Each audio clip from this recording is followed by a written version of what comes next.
guys, welcome back to Backcountry Amateur Radio. Another episode. This one's a little different. I'm not going to be talking so much about equipment as much as just general preparedness. And you're not always going to be in the backcountry when you respond to an emergency. Sometimes you are. My main motivation for creating this channel and for getting my amateur radio license was to be able to communicate out during an emergency in the backcountry. I never really thought of it going the other direction. So a lot of us know that there's something called the Wilderness Protocol. It was put together kind of by the ARRL in order to facilitate a common mode of communication in the backcountry in case there is an emergency. Keep in mind that it's not necessarily strictly for wilderness, but for any time. I spend a lot of time on VHF. I love 2 meter, it's great. And for my purposes, it works really well. We've got a lot of repeaters here that you can connect to via 2 meter. One of the repeater systems we have here is the intertie, the intermountain intertie. And I don't know how unique it is across the West, but it seems unique enough to me. It's really great. It covers the territory running south from Las Vegas all the way north in through Salt Lake City, into Boise, into Evanston, Wyoming, and on certain days, depending on if the code's been keyed in, you can get into Bozeman, Montana. So it's pretty cool. And the mountaintops that these repeaters are linked together on are all around 11,000 feet high. So you're getting a lot of coverage with these. I've been able to link into the intertie repeater system from over 40 miles away with this radio.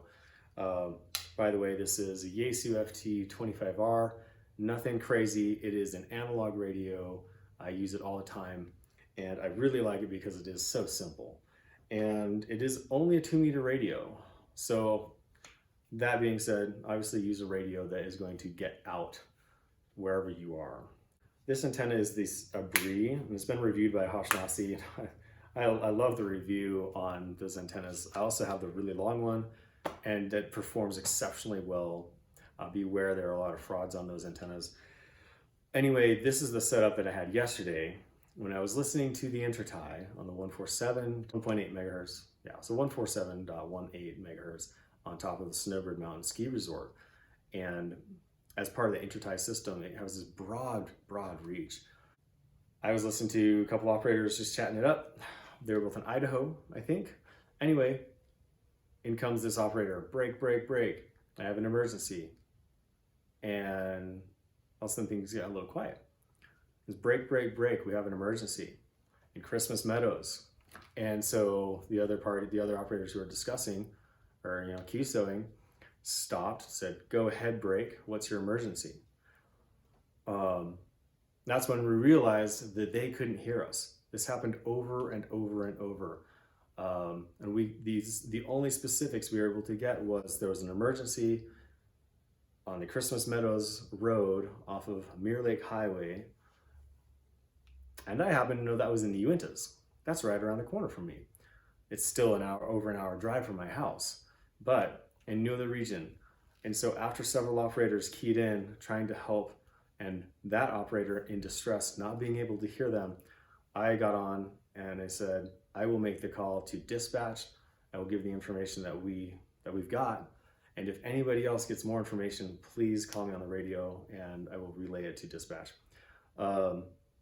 Unfortunately, we didn't get any more information. We did find out that help had been sent and they had sent an ambulance, which was what this party required. And it sounded like there had been an accident that had disabled their transportation. So they used the ham radio to get out. Now, I didn't ever think that I would use a radio to respond to an emergency. I thought that because of what I do in the backcountry, I would be the one trying to get help because I would be in the emergency. So I never really thought about responding. And this was a unique experience for me, and I don't think this happens a whole lot, but we handled emergency traffic and we did what we could. Unfortunately, the operator in distress, they couldn't hear us, and we don't know why. What I do know is that operator was able to have a QSO with another operator on the intertie system 3 days prior. So Something was going on that was preventing them from receiving our signal. And it could be something as simple as their volume was turned down on their radio. In an emergency, your radio cannot have the volume turned down. You need to be able to hear loud and clear what's going on. You can get your judgment clouded and your senses will be dulled during an emergency. So you definitely need to make sure that you have trained yourself to have the radio ready to go. If this is part of your system, part of your rescue plan, have the volume up, but also have your frequencies preset. And I'm sure that that's what happened with this situation. It's something as simple as his volume was down, he couldn't hear us. I am sure that his radio was set the way it was supposed to be. And we don't know the scenario. So unfortunately though, that was what it was. So what I communicated to EMS was their general location, which puts them in one canyon in a massive mountain range. So that's helpful. But I couldn't give exact GPS coordinates. I couldn't give the time of the accident. I couldn't give a status of an injured party. Whether it was one injured person, 3 injured people, we had no information like that. So if you are involved in an emergency in the backcountry, these are details that you need to be able to relay out to whoever's trying to help you. GPS coordinates are unbelievably helpful. So a few bullet points. If you're going into the backcountry and this is going to be your primary method of communication, you need to make sure it's set for whatever frequency or repeater you're going to use in order to get help. So that's 1. 2, don't overlook the simplest things. And that's hard, but if you train your brain in an emergency scenario, you'll know that the simple things are taken care of. It's not enough just to turn your radio on. You need to make sure it's nice and loud. 3, be able to relay to whoever's trying to help you your location. That's where this is a GPS watch. It is so helpful. It gives me real-time GPS information and I can relay my global coordinates via radio, be able to relay that information of the injured party, the status of the injured party, be able to relay that to whoever's trying to help you.